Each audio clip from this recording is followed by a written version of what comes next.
El Hijo del Hombre va a ser entregado. Quien quiera ser el primero, que sea el servidor de todos. Escuchemos con mucha atención la palabra de Dios. Evangelio de hoy, domingo 22 de septiembre de 2024. Primera lectura. Lectura del libro de la sabiduría, capítulo 2, versículo 12, y del 17 al 20. Se dijeron los impíos: acechemos al justo que nos resulta incómodo. Se opone a nuestras acciones, nos echa en cara nuestros pecados, nos reprende nuestra educación errada. Veamos si sus palabras son verdaderas comprobando el desenlace de su vida. Si es el justo Hijo de Dios, lo auxiliará y lo librará del poder de sus enemigos. Lo someteremos a la prueba de la afrenta y la tortura para comprobar su moderación y apreciar su paciencia. Lo condenaremos a muerte ignominiosa, pues dice que hay quien se ocupa de él. Palabra de Dios. Te alabamos, Señor. Salmo responsorial. Encomienda a Dios tus afanes, que Él te sustentará. Pienso, ¿quién me diera alas de paloma para volar y posarme? Emigraría lejos, habitaría en el desierto. Encomienda a Dios tus afanes, que Él te sustentará.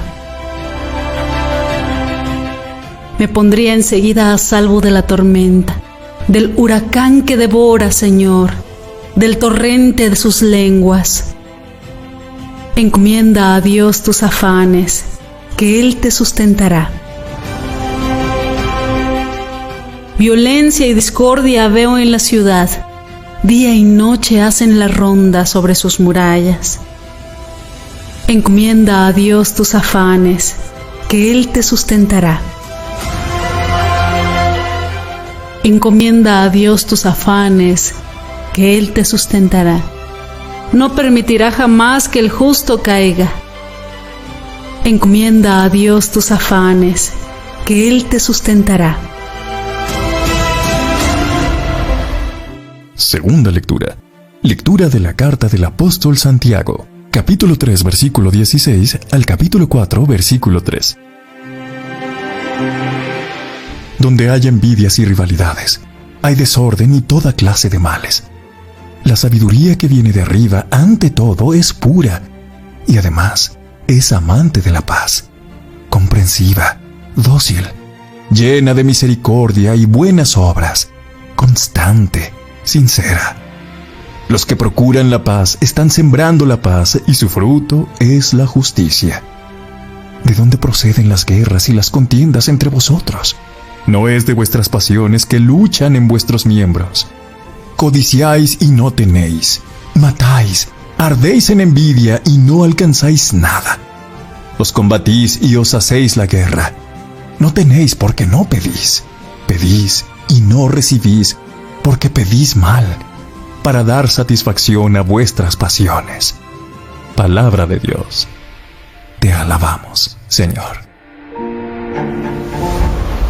Lectura del Santo Evangelio, según San Marcos, capítulo 9, versículos del 30 al 37. En aquel tiempo, Jesús y sus discípulos se marcharon de la montaña y atravesaron Galilea. No quería que nadie se enterase porque iba instruyendo a sus discípulos. Les decía: el Hijo del Hombre va a ser entregado en manos de los hombres y lo matarán. Y después de muerto, a los 3 días resucitará. Pero no entendían aquello y les daba miedo preguntarle. Llegaron a Cafarnaún y una vez en casa les preguntó: ¿de qué discutíais por el camino? Ellos no contestaron, pues por el camino habían discutido quién era el más importante. Llamó a los 12 y les dijo: quien quiera ser el primero, que sea el último de todos y el servidor de todos. Y acercando a un niño, lo puso en medio de ellos, lo abrazó y les dijo: el que acoge a un niño como este en mi nombre, me acoge a mí. Y el que me acoge a mí, no me acoge a mí, sino al que me ha enviado. Palabra del Señor. Gloria a ti, Señor Jesús.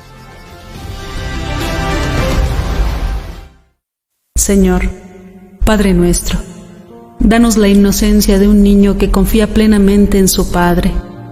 Tú nos invitas a estar contigo en la oración para transformar nuestro corazón y así poder salir de nosotros mismos y servir a los demás.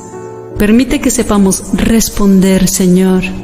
Ayúdanos a ser los últimos y servidores de todos, especialmente en nuestra familia.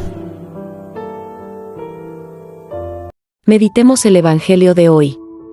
El justo piensa como vive. La primera lectura se toma concretamente de un pasaje que pone de manifiesto el razonamiento de los impíos, de los que están instalados en la sociedad religiosa y política y que no aceptan que un hombre justo, honrado, simplemente con el testimonio de su vida, pueda ser una contrarréplica de la ética, de la moral y de las tradiciones ancestrales con las que se consagra, muy a menudo, la sociedad injusta y arbitraria de los poderosos.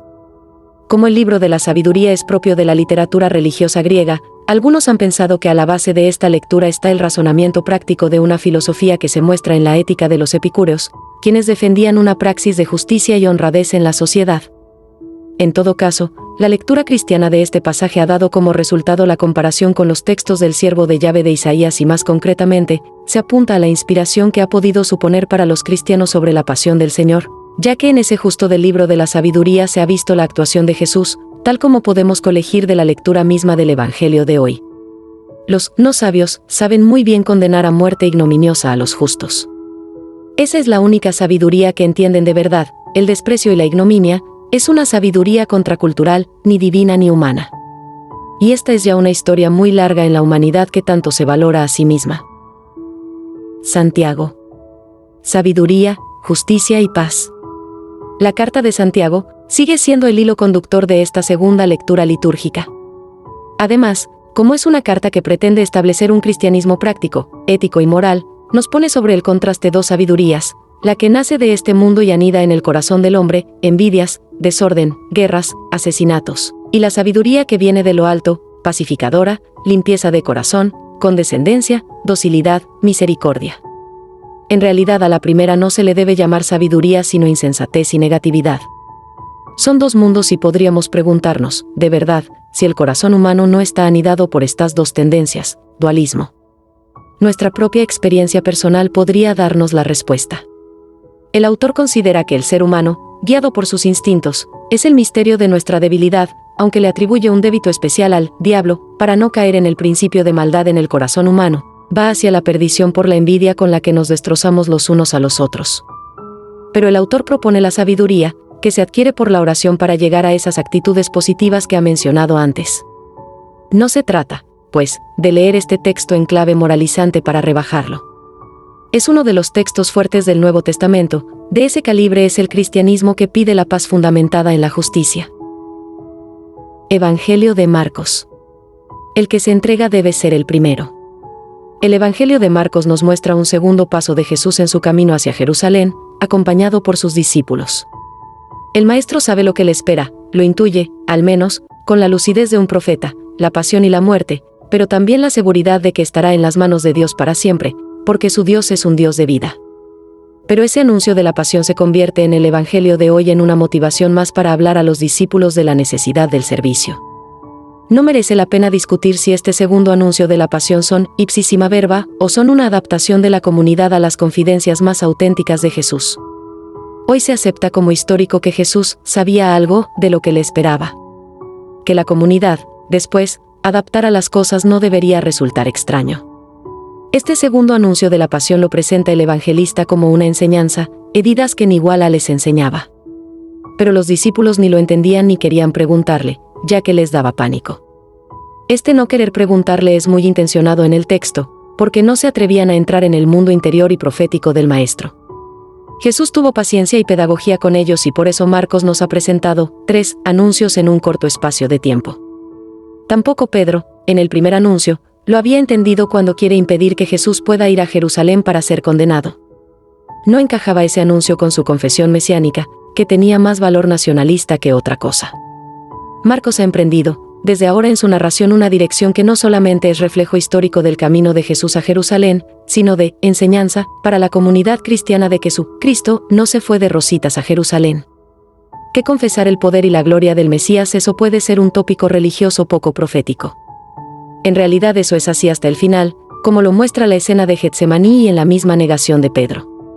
Los discípulos no entendieron de verdad a Jesús, ni siquiera porque le siguieron, hasta después de la Pascua. En Cafarnaún, en la casa, que es un lugar privilegiado por Marcos para las grandes confidencias de Jesús, porque es el símbolo de donde se reúne la comunidad, como cuando les explica el sentido de las parábolas, les pregunta por lo que habían discutido por el camino, seguramente de grandezas, de ser los primeros cuando llegase el momento. Sus equivocaciones mesiánicas llegaban hasta ese punto. Jesús tomó a un niño, muy probablemente el que le servía, y lo puso ante ellos como símbolo de su impotencia. Es verdad que el niño, como tal, también quiere ser siempre el primero en todo, pero es impotente. Sin embargo, cuando los adultos quieren ser los primeros, entonces se pone en práctica lo que ha dicho el libro de la sabiduría. Y es que el cristianismo no es una religión de rangos, sino de experiencias de comunión y de aceptar a los pequeños, a los que no cuentan en este mundo. Acoger en nombre de Jesús a alguien como un niño es aceptar a los que no tienen poder, ni defensa, ni derechos, es saber oír a los que no tienen voz, son los pobres y despreciados de este mundo. La tarea, como muy bien se pone de manifiesto en la praxis cristiana que Marcos quiere transmitir a su comunidad, no está en sopesar si los que se acogen son inocentes o no, sino que debemos mirar a la vulnerabilidad. Quizás los pequeños, los niños, los pobres, los enfermos contagiosos, no son inocentes. Tampoco los niños lo son. Es el misterio de la vulnerabilidad humana lo que Jesús propone a los suyos. Pero los suyos, en este caso los 12, discutían por el camino quién sería el segundo de Jesús en su mesianidad mal interpretada. Esta es una enseñanza para el cristianismo de hoy que se debe plasmar en la Iglesia. La opción por los vulnerables, los pobres, es la verdadera moral evangélica. Vamos paso a paso tomando conciencia desde la fe de que no hay obra humana sin una profunda recreación de nuestras actitudes, sin ubicarnos en el último lugar, sin colocarnos al servicio de muchos, sin una transformación de los contornos sociales, sin dar una impronta cristiana a nuestra historia. Debería resultarnos fácil confiarnos al misterio en el que nos está sumergiendo Jesús, abriéndonos a él y a su mundo al servicio de los seres humanos, entregando serenamente lo que somos, como niños que se abandonan al misterio de su papá, desafiando incluso a la muerte y a sus múltiples manifestaciones, dejando todo deseo de grandeza según los parámetros de nuestra sociedad de consumo y siguiendo al Maestro que promete la vida, la resurrección, la vida junto al Padre que lo ha enviado, tras la experiencia de la cruz. El llamado es a no contentarnos con dar algo de lo que tenemos, sino a darnos hasta el fondo, entregarnos sin vacilación al servicio de los últimos siendo últimos ante el mundo. Mensaje para hoy. Hijos, escuchen con calma la palabra de Jesús, no te espantes de su contenido, porque si prestas atención te darás cuenta de que ella no termina con la predicción de su muerte, sino con la de su resurrección, de la entrega de su vida en favor de los últimos. Yo, que soy tu Padre, en la persona de mi Hijo, de Jesús de Nazaret, te comunico y hago partícipe de una vida que trasciende la muerte, que vence toda maldad humana y todo rechazo por parte de los seres humanos. Con el discernimiento que te da el Espíritu Santo, adoptarás la postura correcta, no la búsqueda de los primeros puestos, sino de los últimos, estando al servicio de los demás. Para reflexionar. ¿Cómo presentar el misterio pascual hoy para que, sin dejar de ser misterio de la iniquidad del ser humano, sea misterio de vida, de servicio y de renuncia al poder para ser servidores? Oremos. Padre, con tu Espíritu Santo danos sabiduría para ir por la vida con la mirada en la cruz, en el crucificado, en el resucitado, entonces cada palabra de Jesús será motivo de esperanza, de luz y de ánimo para quien se encuentra sumido en el miedo ante lo que el ser humano es capaz de hacer. Padre, que tu Espíritu Santo nos haga comprender el sentido salvífico del Hijo del Hombre que va a ser entregado, el alcance de la renuncia a ser el primero siendo el servidor de todos, para acoger la palabra de Jesús y dar testimonio del triunfo de la vida por la resurrección sobre toda maldad humana. Amén.